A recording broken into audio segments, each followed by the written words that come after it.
Olá, investidores! Olá, investidoras! Sejam muito bem-vindos a mais um vídeo do meu, do seu, do nosso canal do Status Invest. E hoje vamos conversar sobre ações, não só sobre ações, mas também sobre setores. E o assunto, a pauta do dia é setores mais arriscados. E por que desse assunto?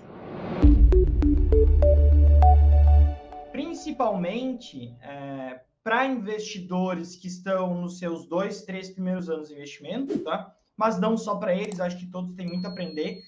E esse assunto está bastante em voga e eu trago ele para discussão por uma questão bastante simples, né? Grande parte dos ativos, na minha visão, brasileiros, estão num momento bastante difícil, não só brasileiros, mas no mundo como um todo, tá? Mas principalmente Brasil, por conta da taxa de juros elevada. E por conta de você ter uma taxa de juros elevada e o mercado doméstico sofrendo, você tem valuations mais descontados. Muitas empresas estão negociando com seu preço bastante baixo, comparado à sua média histórica, comparado principalmente com os seus últimos anos, mas isso não significa que é uma oportunidade, tá? Eu vejo que existem empresas bastante descontadas em relação ao seu preço histórico, não em relação ao seu valor, tá? Mas o que acontece é que muitas vezes os investidores pensam, pô, é um momento de muita oportunidade, eu vou comprar setores que estão extremamente descontados, porque quando eles voltarem, as coisas vão dar bem e eu vou ganhar muito dinheiro. Não é assim que funciona, tá? Num momento como esse que nós estamos vivendo, em que grande parte dos ativos estão descontados, a melhor alternativa, na minha visão, é escolher ativos de qualidade, tá? Então, a gente, nesse momento em que tudo está barato, não tudo, né, mas em linhas gerais, você escolhe o que está barato e é bom, né? E aí eu vou tentar dizer o outro lado, que muitas vezes está com preço abaixo da sua média histórica, entretanto, é muito arriscado. E por quê? Porque o risco é algo que o investidor não pode negligenciar, né? Ele não pode ignorar a questão do risco do ativo, a questão da incerteza daquele ativo, a questão de quais são as perspectivas, quais são os próximos passos daquele ativo, como é que está o setor dele, se é que ele vai conseguir sobreviver para os próximos períodos. Porque não adianta de nada você investir em uma empresa e ela quebrar. A grande parte do grande valor de grande parte das empresas está no seu futuro, e não 1, 2 anos, mas sim 10, 20, 30 anos. Então, vamos falar sobre quais são os setores mais arriscados que o investidor pessoa física tem que ter ciência antes de começar a investir. Antes de começar o vídeo, queria convidá-lo a se inscrever no canal. Se você não é inscrito, compartilhe esse vídeo com seus amigos, deixa um like, não custa nada, é só ali clicar no botãozinho e também coloca nos comentários. Quero saber qual é o setor mais arriscado para você. Quero que vocês coloquem nos comentários, cada um tem sua opinião pessoal, tá? Vou trazer aqui a minha baseado em alguns números. Dito isso, vamos lá. Para mim, quais são os grandes problemas ou o que levam um setor a ser mais arriscado que o outro? O principal aspecto é você não ter algum tipo de vantagem competitiva, um setor que acaba por não apresentar barreiras de entrada. Essa é uma primeiro aspecto que, na minha visão, torna um setor mais arriscado que o outro a se investir, por conta, como eu já mencionei, da perpetuidade. A grande parte do valor da empresa está no futuro. E para esse futuro existir, é necessário uma vantagem competitiva. Imagine que a empresa é um castelo. Se a empresa ela tem uma rentabilidade superior, uma rentabilidade mais interessante, várias outras empresas vão atacar aquele segmento.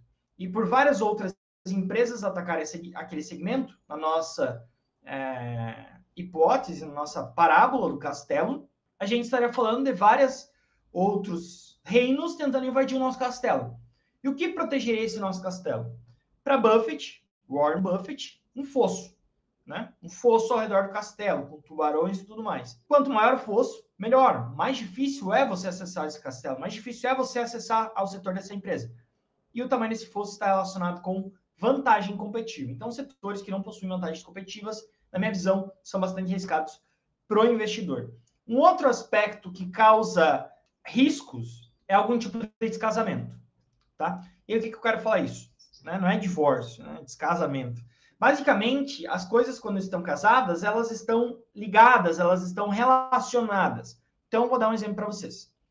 Quando a gente pega, por exemplo, Petrobras, você tem receitas em dólar, concordam? Sim, né? Brent, dólar, dólar para real. Ela reporta em reais. Então, você tem uma receita dolarizada. Se a dívida da empresa não estiver dolarizada, então o principal ganho da empresa é dolarizado. Se a dívida não estiver dolarizada, você tem um descasamento, em que se o dólar cair muito, ou seja, o real se valorizar frente ao dólar, a empresa ela vai ter mais dívida para o mesmo resultado. Que é só fazer uma conta simples. Se você tem 5 bi de reais de dívida e o dólar é 5, você tem 1 bi de dólar em dívida. Agora, se o real se valorizar e ficar para com dólar 1 para 1, você passou de 1 bi de dólar de dívida para 5. Então, cuidado com o descasamento. Quais são os dois setores que, na minha visão, são os principais na questão risco, mais arriscados para os investidores no Brasil? E eu vou explicar um pouquinho para eles. O primeiro é o setor de varejo. Por quê? Porque o varejo ele acaba por não ter grandes barreiras de entrada, né? Você tem a questão da escala de distribuição, sim, mas na minha visão não é uma barreira de entrada significativamente grande no quesito vantagem competitiva, para trazer uma segurança sobre a perpetuidade da empresa.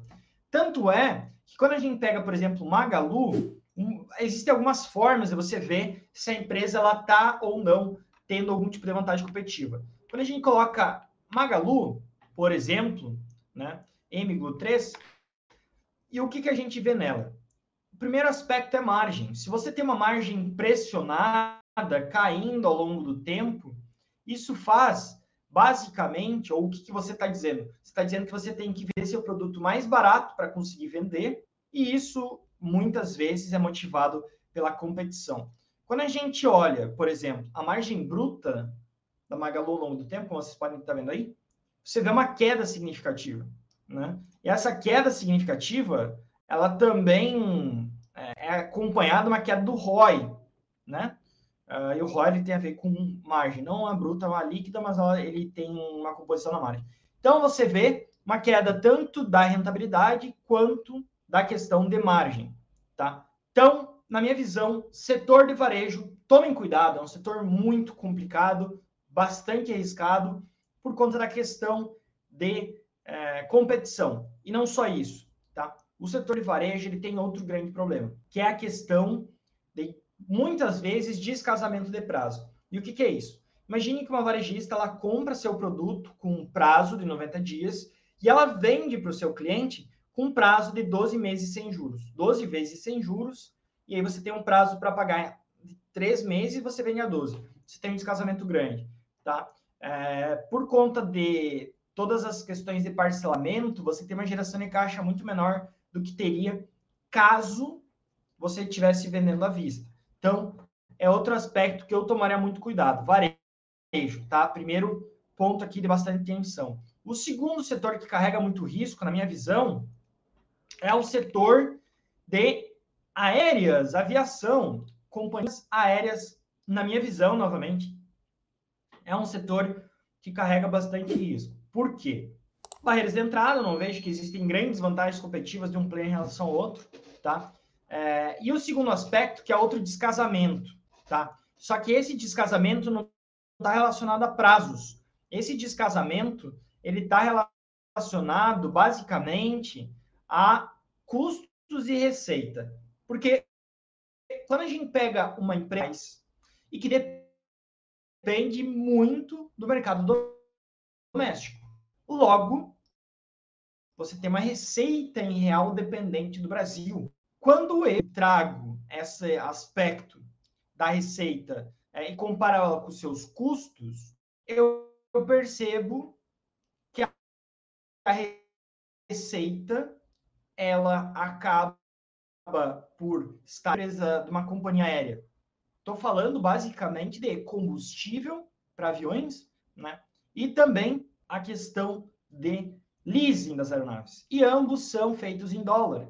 Então você tem um descasamento entre a receita, que muitas vezes é em real dependente do Brasil, e o custo que ele é feito ou traduzido ou indexado ao dólar. Por conta disso, em momentos de descasamento entre ambos, como foi 2019, 2020, não só por conta disso, mas 2019, 2020, você vê a margem cair significativamente, né? Quando a gente pega o lucro operacional, margem EBIT também, porque existe um descasamento bastante grande entre os dois. Além do que, essas empresas possuem endividamento bastante elevado, né? Quando a gente pega o valor de mercado da Azul, 5,7 bilhões, valor de dívida líquida, 21 bilhões, né? Quase 4 vezes mais do que o valor do mercado. Isso preocupa, patrimônio líquido negativo, né? Então, na minha visão, esse é outro setor bastante arriscado que eu, se fosse investidor, ficaria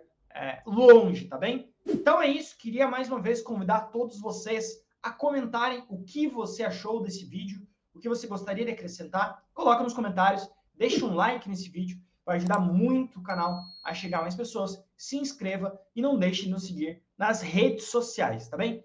Forte abraço a todos e vejo vocês no próximo vídeo.